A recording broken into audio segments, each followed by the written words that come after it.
Everybody ready? Sure. Okay.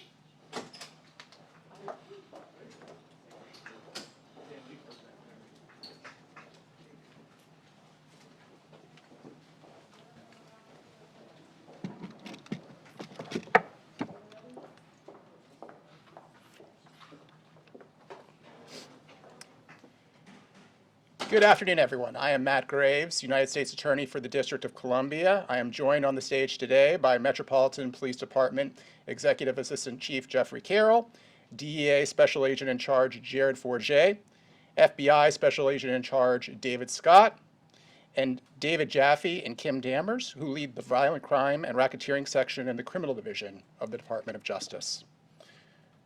Last month, I marked the 2-year anniversary of one of the pillars of our violent crime suppression strategy, Project Safe Neighborhood, which is a daily review of every firearms arrest in the District of Columbia to determine whether there is a basis to charge the arrest federally, and, if a basis exists, whether the data supports charging federally. This initiative relates to how we react when our law enforcement partners happen to find someone with a gun, whether it be in a street encounter or a traffic stop. Today, I want to highlight actions we've taken in connection with another pillar of our strategy, addressing dangerous places and dangerous people. The data tells us that a relatively small group of individuals in our community are the primary drivers of gun violence, and that the bulk of gun violence is clustered in a relatively few blocks of our city.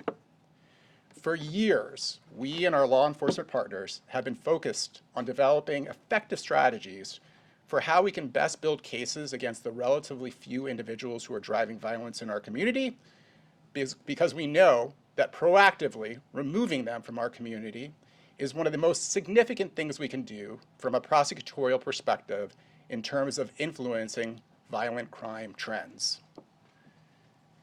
I'm going to talk specifically about the dangerous places part of the strategy. Let me begin by saying that no place is naturally dangerous. Places become dangerous because a relatively small number of people who live or come to the place make it dangerous. Typically, these are people operating drug markets, often while armed with guns, and are either engaging in violence or their activities are a magnet for violence. We have repeatedly targeted such crews and have seen the benefits of doing so.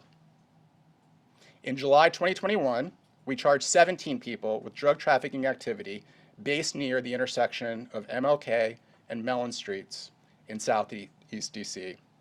In May 2022, we charged 24 defendants for drug trafficking activity based near the intersections of 7th and O in Northwest. And in June 2023, we charged 16 defendants connected to a crew called KDY that operated along and near Kennedy Street in Northwest. Most of these defendants were detained upon arrest, and we saw immediate changes in violent crime trends after their arrests. These investigations require time and resources. Lawyers from our office work alongside our law enforcement partners here today as we jointly build these cases. The investigations for each of these dangerous places prosecutions generally lasted for more than a year. As we and our law enforcement partners identified the members of these networks, developed evidence of their illegal conduct, and obtained indictments charging them for that conduct. Because these investigations are so impactful, a common question our office and our law enforcement partners have asked is, how do we do more of them, and how do we do them faster? And can we make them even more impactful? With respect to how do we do more, we've examined every aspect of these investigations, trying to see where we can trim time. With respect to the second question, we realize that one of the things that makes these corners so dangerous is that they typically have long-standing feuds with crews associated with other corners in the district. The violence between these warring crews is magnified by the prevalence of guns, and it ebbs and flows with cycles of retaliatory shootings that fuel our homicide count. The past actions have dismantled one side of these beefs. We believed that taking out both sides could have an even more profound impact. Today, we announce our first Dangerous Places investigation addressing both sides of a historic feud. Last week, on May 15th, we arrested individuals who allegedly participated in a drug trafficking conspiracy based near the intersections of 21st and Maryland in Northeast, in the Carver-Langston neighborhood.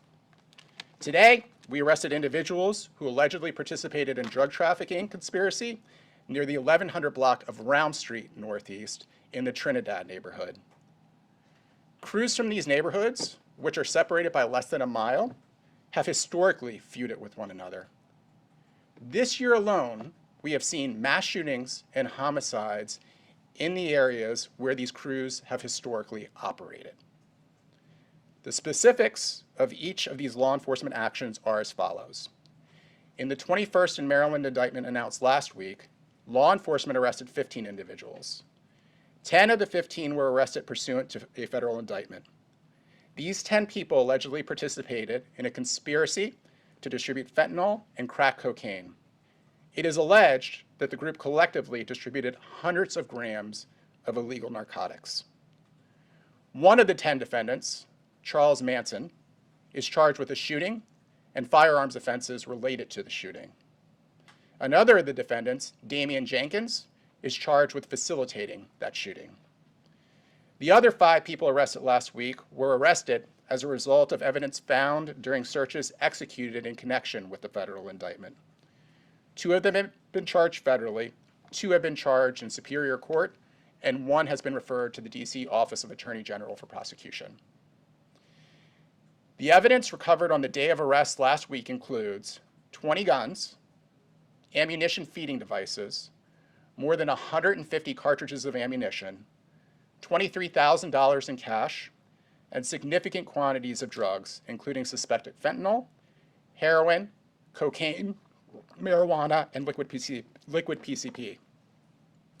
In the Round Street investigations announced today, the operation remains ongoing, but as of this hour, law enforcement has in custody 9 individuals. 5 of the 9 have been charged by federal indictment. 3 allegedly participated in a conspiracy to distribute fentanyl, fentanyl analog, crack, and heroin. It is alleged that the group collectively distributed hundreds of grams of illegal narcotics, and the 2 others were charged in a second federal indictment in connection with this investigation as part of a separate federal indictment on fentanyl and firearms counts. 3 of the indicted defendants were charged specifically with illegal firearms accounts. 4 additional individuals were arrested this morning on a probable cause basis as a result of evidence found during searches executed in connection with these federal indictments.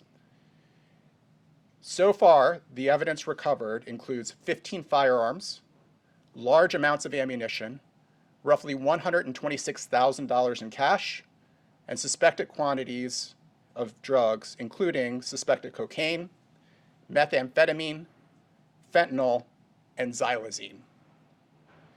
We completed each of these investigations in under a year. An important part of the story of how we got to today's results is our colleagues at Maine Justice. As you know, the Attorney General directed more resources to the District of Columbia to combat violent crime.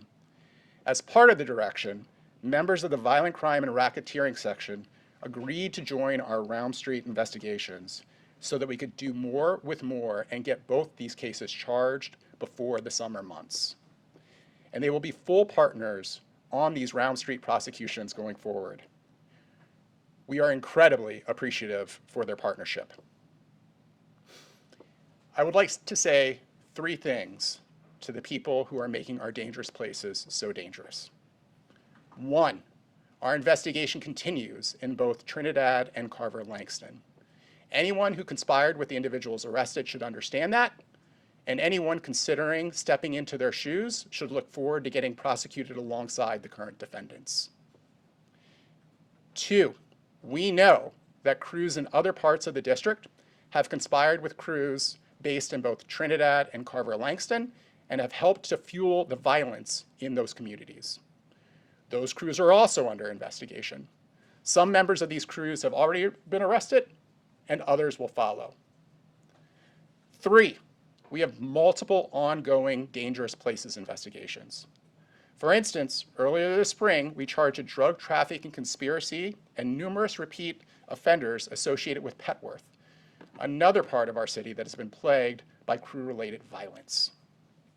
And just last month, we charged yet another drug trafficking conspiracy, along with numerous firearms offenses, this time targeting a group trafficking large quantities of PCP that was associated with Watts Park in Northeast DC.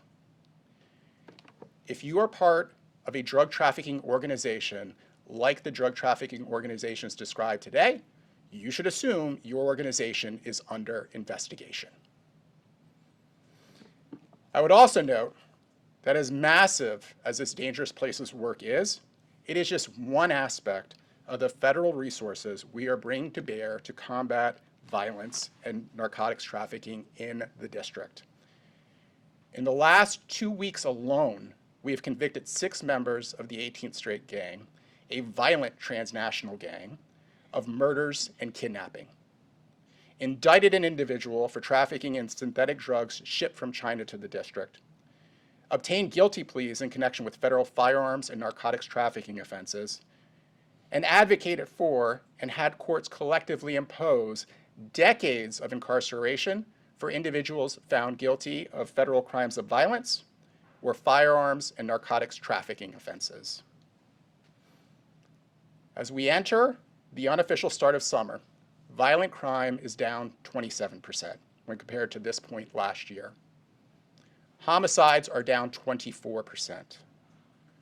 Carjackings are down 33%. And shooting incidents are down nearly 30%. Law enforcement activities can influence these numbers, but they cannot control them. Know, though, that everybody represented on the stage today is committed to doing everything within their power to continue these trend lines.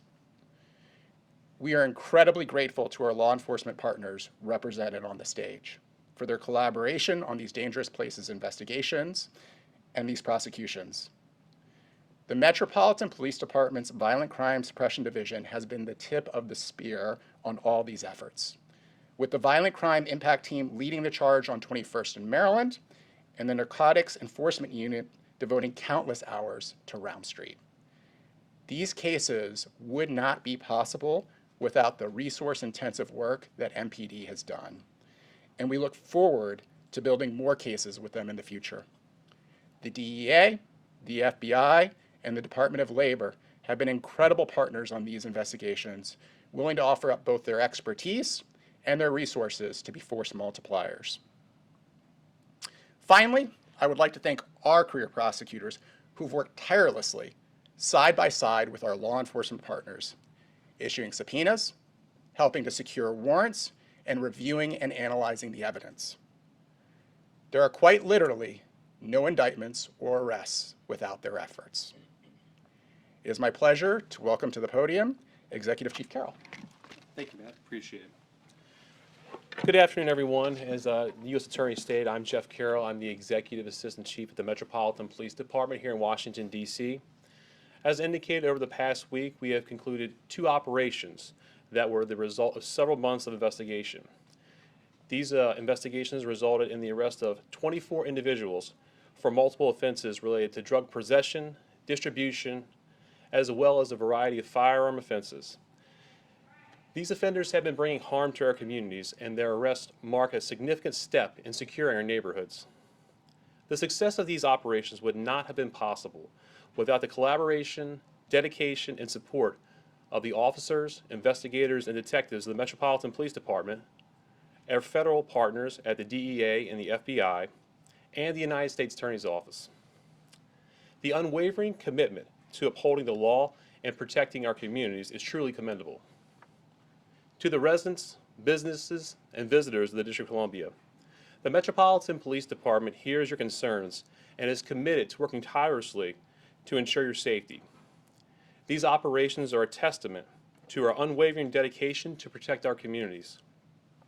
We will continue to leverage all available resources and partnerships using a whole of government approach to ensure our neighborhoods will be safe, including working to ensure that behavioral health and drug treatment services are connected with these communities.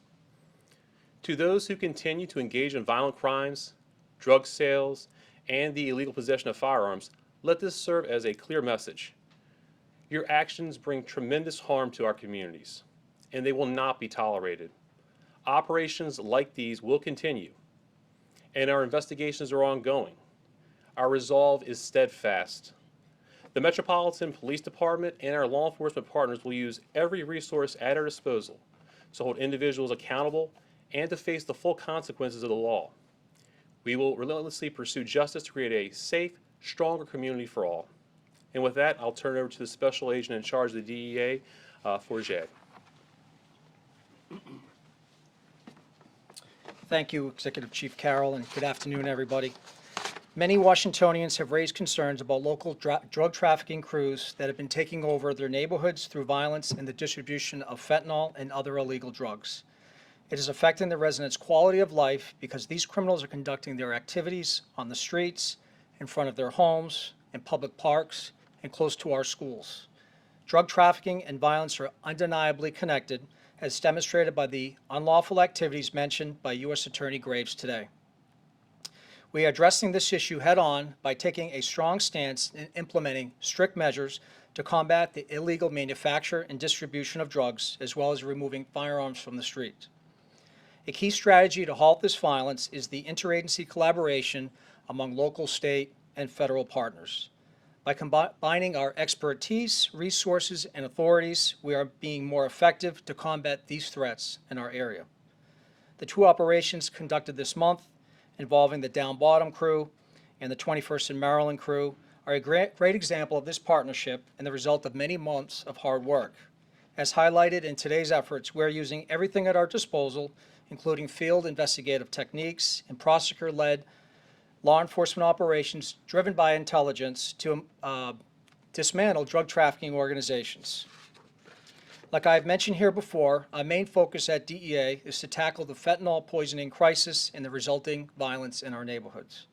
In fact, in the DEA Washington Division, we have seized record numbers of illegal drugs and guns, and along with the U.S. Attorney's Office, we have aggressively prosecuted many violent criminals responsible for distributing fentanyl and fake pills into our communities. Actually, 7 out of every 10 fake pills seized by DEA have a potentially lethal amount of fentanyl. And let me be clear, illegal guns, drug-related poisonings, fentanyl poisonings is violent crime.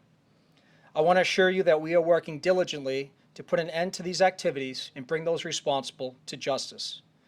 Whether if it's through increased law enforcement efforts, educational programs, or provide support for those struggling with substance misuse, we are confronting this problem head-on to restore the communities to the residents.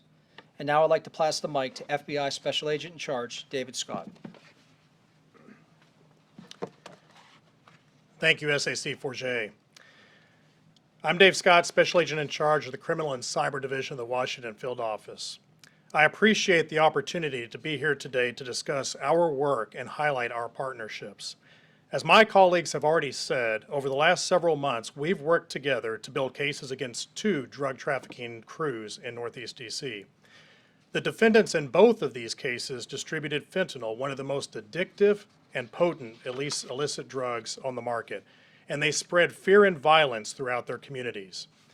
Based on data-driven intelligence and collaboration with partners, we know that it's just a small number of people that are driving most of the violence in our city, whether that violence relates directly to the sale of drugs or indirectly through rivalries between crews. These defendants peddled fentanyl and sparked numerous bursts of gunfire in areas where they operated. This pattern of violence informs the FBI and our partners' shared goal of dismantling these drug trafficking groups. The arrests announced this week and last are the direct result of collaboration between the FBI Washington Field Office, the Drug Enforcement Administration, the Metropolitan Police Department, the Justice Department, and the United States Attorney's Office, as well as support from our other federal and local partners. While we have targeted other blocks plagued by gun violence before, this is the first time we've simultaneously targeted two rival crews separated by less than a mile in back-to-back takedowns. The partnerships among these agencies represented here are stronger than the illicit ties connecting these defendants. The FBI and our partners will continue to fight violent crime together to protect everyone who lives here, works here, and comes to visit. Thank you.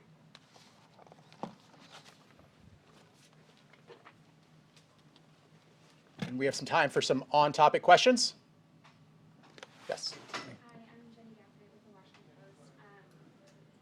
Did I just hear correctly, this is the first time that law enforcement in DC has targeted two rival crews in takedowns this close together? Like, what is actually first about this? Yes, it's the simultaneous nature of it.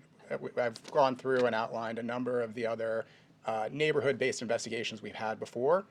That has been one side of the equation. This is both sides of the equation at the same time. Why wasn't this done before? So the model has been relatively new, and we've been building it out. Each of these investigations have improved on another. We've seen and documented, MPD has great statistics documenting the impact on violent crime trends that these investigations have. And we realized at a certain point last year that we think, and this is the first time that we're doing it, we're going to see even more benefits by doing both sides rather than just taking out one side. Hey, yeah, Matt Delaney with the Washington Times. Just clarifying for my own sake, why were these guys charged federally instead of locally in DC Superior Court? So, as I was saying before, with our violent crime strategy, proactive, what we are doing is trying to find the individuals that are driving violence, either because they themselves are involved in violence or because their activities, like operating open-air drug markets or concealed drug markets, are a magnet for violence, and we can see that in the data. When that determination is made, we and our law enforcement partners work side by side to try to identify the individuals in that community that we think are engaged in the dangerous conduct and to build evidence against them. Because we are proactively working together, the evidence we typically build lends itself to federal charges. And just a quick follow-up, you said you're still investigating the Carver and Langston. Do you suspect there are more co-conspirators involved in that? Both Carver, Langston, and Trinidad, the investigations remain ongoing. If you look at these investigations historically, there were a certain number of people arrested that were announced at the time of the press conference or the press release, and there are usually more people who are arrested later, either in those neighborhoods or in other neighborhoods because of intelligence that we get about coordinated activity. Raphael with WSA 9. Some name for mention is the down bottom crew, and I missed the second name of the crew. Could you elaborate what that was? So one of the crew that the individuals that we have charged for operating a drug trafficking organization near, or drug trafficking, engaging in drug trafficking activities near the 1100 block of Rom Street, that is one of the names that the crew has identified itself by. For the 21st and Maryland, we allege that they have gone by 21st and Vietnam, or I block. And then can you elaborate a little bit more about, what this rivalry constitute, like, what was going on between these two groups that was causing the violence that you were just discussing earlier? So, and I'll answer the question more generally, because we've seen this across the city. In DC in general, like I talked about our prosecution of 18th Street, that is a not just a national gang, a transnational gang. We do have some of that, but we don't have national and transnational gangs to the extent that some other cities see. What we have had for as long as any of us can remember are loose affiliations of people that are usually based on the blocks where they were raised or where they go to. And for reasons that probably nobody can remember at this point in time,